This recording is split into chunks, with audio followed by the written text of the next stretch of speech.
When it rains, whatever is on those paved surfaces gets carried straight into the river, untreated.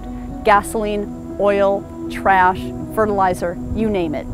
This polluted runoff leads to the growth of invasive species, fish kills, and toxic blue-green algae blooms. And in the climate change era, all those paved surfaces also mean more flooding.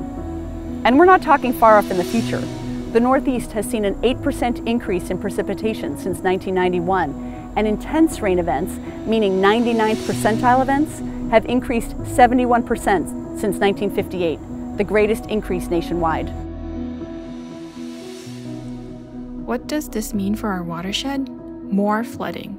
A few inches of increase in rainfall across the watershed has the potential to increase the Charles River's volume by millions of gallons during a heavy storm. And in our highly urbanized watershed, home to over 1 million people, our homes, businesses, and critical infrastructure are vulnerable to flood damage. But we are rising to this challenge together. Welcome to the Charles River Flood Model, a watershed-scale simulation developed by Weston and Sampson that predicts when and where flooding will occur and allows us to test out mitigation solutions to protect our communities.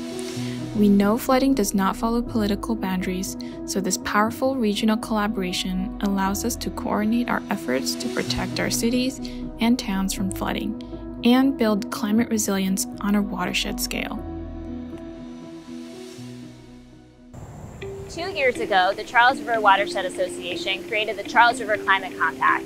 It's 22 cities and towns, including my town of Natick, working together to address the climate issues that we all face. I cannot overstate how valuable CRWA has been in making this type of collaboration happen. I'm especially proud of our work together to create the Charles River Flood Model, which shows us where flooding will occur in coming years, so we can design and build bold solutions that prepare for climate change.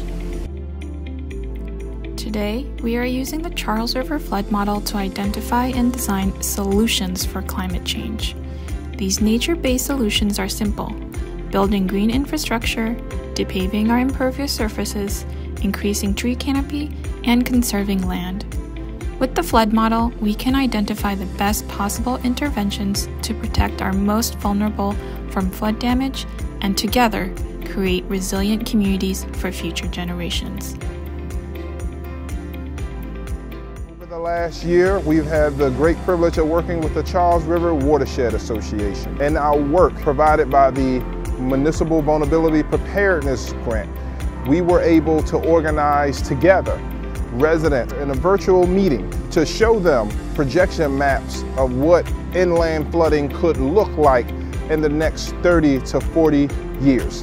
Because we know that extreme weather is imminent, it's here, and the more folks that we are able to reach along the watershed, the more people are prepared for inland flooding. For the past 2 years, we've been working together with CREW to bring the Charles River Flood Model to you.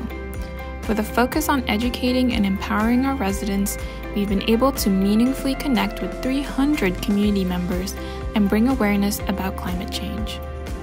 Our hyperlocal outreach allowed us to bring information, emergency preparedness resources, and more to your neighborhood, your organization, and even your home with our in-person events and virtual meetings.